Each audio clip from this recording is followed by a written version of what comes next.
ఓం శ్రీ గణేశాయ నమః. శ్రీ జ్ఞానసరస్వత్యై నమః. శ్రీ గురుభ్యో నమః. శ్రీ మహాగాయత్రీమాత్రే నమః. శ్రీ మహాగాయత్రీమాత యూట్యూబ్ ఛానల్కు అందరికీ సాదర స్వాగతం. ఆహ్వానించువారు కాశీవజ్జల సుబ్రహ్మణ్య శర్మ, నిడదవోలు. సత్యవ్రతుని చరిత్ర ప్రథమ భాగము. పూర్వం కోసల దేశంలో దేవదత్తుడిని ప్రసిద్ధి చెందిన ఒక బ్రాహ్మణుడు ఉన్నాడు. అతడు సంతానహీనుడవటం వల్ల పుత్రుడి కోసం విధిపూర్వకంగా ఒక యాగం చేశాడు. తపసా నదీ తీరాన్ని చేరి ఉత్తమమైన మండపాన్ని ఏర్పరిచాడు. వేదజ్ఞులు, సత్రకర్మ విశారదులు అయిన బ్రాహ్మణులను ఆహ్వానించాడు. వేదికను నిర్మించి విధి విధానంగా అగ్నిని ప్రతిష్ఠించి యథావిధిగా ఆ బ్రాహ్మణోత్తముడు పుత్రకామిష్టి చేశాడు.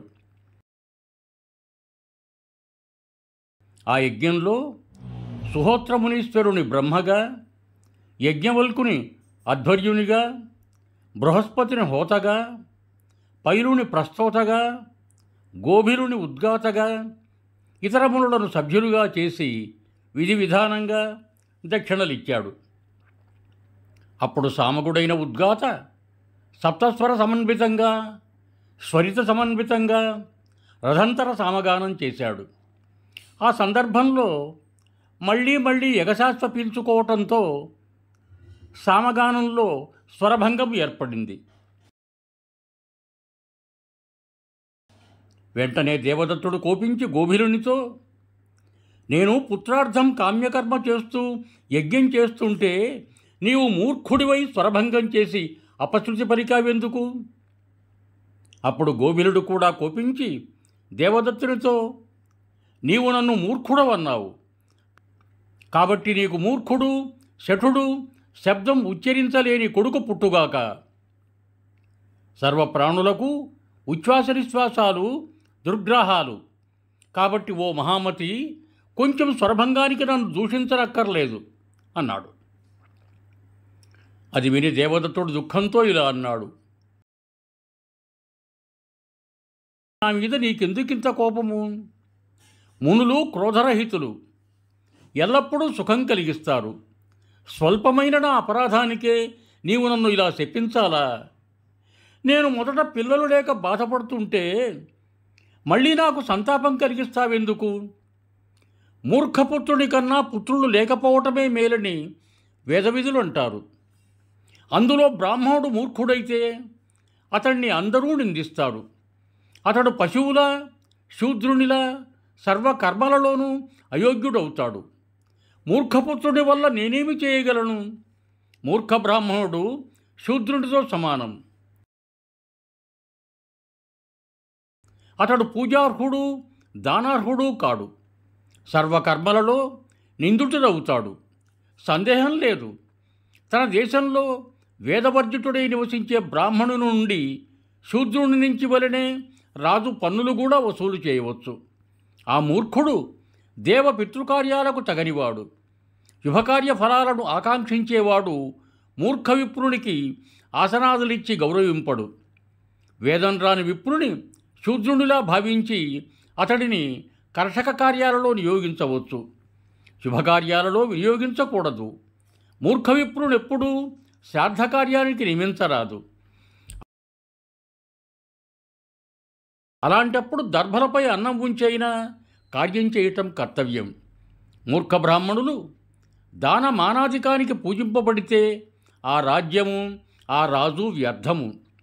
వేద పండితులకు, మూర్ఖ బ్రాహ్మణులకు మధ్య ఆసన, పూజన, దానాదులలో తప్పక భేదం ఉండాలి. విభుదులు అది గుర్తించాలి. దానమాన పరిగ్రహాల కారణంగా మూర్ఖుడు గర్విష్ఠుడై ఉన్న దేశంలో పండితులు నివసించకూడదు. వేపపళ్లను కాకులే తింటాయి కానీ ఇతర పక్షులు తినవు గదా. అలాగే దుష్టుల సంపదలు దుష్టులకే పనికి వస్తాయి. వేద విద్విప్రులు న్యాయార్జితమైన అన్నం భుజించి వేదాభ్యాసం చేస్తారు. అలాంటి వారి పితృదేవతలు స్వర్గంలో ప్రమోదమొందుతారు. కాబట్టి ఓ గోభిల మునీశ్వర, నీకింతకన్నా ఏమి చెప్పగలను? ఈ సంసారంలో మూర్ఖపుత్రత్వం మరణం కన్నా గర్హితమైంది. ఓ మహాభాగా, దయ చూపించు, శాపాన్ని నిగ్రహించు.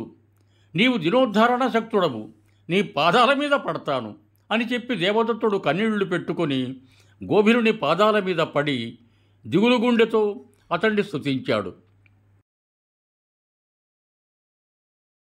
గోభిలుడా దీనచేతనుణ్ణి చూచి దయార్థహృదయుడయ్యాడు. మహాత్ములు క్షణకోపులు, పాపిష్ఠులు కల్పాంత క్రోధనులు. జలం సహజంగా చల్లగా ఉంటుంది, కానీ అది అగ్నితాపం వల్ల వేడిగా ఉంటుంది. వేడి లేకపోతే వెంటనే అది చల్లబడుతుంది. దుఃఖిస్తున్న దేవదత్తునితో, నీ కుమారుడు మూర్ఖుడైనప్పటికీ విద్వాంసుడవుతాడు అన్నాడు. ఇలా గోభిలుని వల్ల వరం పొంది దేవదత్తుడు తన యాగం పూర్తి చేయించి విప్రులను దక్షిణలిచ్చి యథావిధిగా పంపించాడు. కొంతకాలం గడిచింది. దేవదత్తుని భార్య రోహిణి ఆమె గర్భవతి అయింది. అంతటా దేవదత్తుడు ఆమెకు వంశమనాది కర్మలు విధివిధానంగా జరిపించాడు. వేద విధానంగా సీమంతోన్నయనం చేయించాడు. యాగం సఫలమైనందుకు సంతోషిస్తూ దేవదత్తుడు దానాలు చేశాడు. తర్వాత ఒక శుభదినాన రోహిణీ నక్షత్రాన శుభలగ్నంలో కుమారుని కన్నది. దేవదత్తుడు కుమారుడికి జాతక కర్మాదులు జరిపించాడు. పుత్రుణ్ణి చూచి పురవిధులు ఉతజ్జుడు అని నామకరణం చేశారు. దేవదత్తుడు తన కొడుకుకు 8వ ఏట ఒక శుభదినాన యథావిధిగా ఉపనయన కర్మం చేశాడు. బ్రహ్మచర్య వ్రతంలో ఉన్న వటువుకు గురువు వేదపాఠం చెప్పాడు. కానీ అతడు ఏమీ ఉచ్చరించలేకపోయాడు. అతడి తండ్రి కూడా అనేక విధాలుగా చదివించాడు. కానీ అతడు మూఢుల్లానే ఉండేవాడు. అది చూచి తండ్రి చాలా బాధపడ్డాడు. ఇలా 12 ఏళ్ళు వచ్చిన ఆ బాలుడు యథావిధిగా సంధ్యావందనాది విధులు తెలియనివాడుగా ఉన్నాడు. అతడెక్కడికి వెళ్ళినా అతన్ని చూచి అందరూ పరిహసించసాగారు. తల్లిదండ్రులు కూడా ఉతజ్జుణ్ణి మూర్ఖుడు అని నిందించారు. ఇలా ఉతజ్జుడు తల్లిదండ్రులచే బంధువులచే నిందించబడి వైరాగ్యంతో అడవుల పాలయ్యాడు. అతడు గంగా తీరాన ఒక శుభస్థానంలో ఒక పర్ణకుటీరం ఏర్పరచుకొని స్థిరచిత్తంతో గడపసాగాడు. నేను ఏ విధంగానైనా ఎప్పుడూ అసత్యమాడనని నియమం పెట్టుకొని ఆశ్రమంలో బ్రహ్మచర్య వ్రతంతో ఉతజ్జుడు ఉండసాగాడు. సశేషం శుభం భూయాత్, సర్వే జనా సుఖినో భవంతు.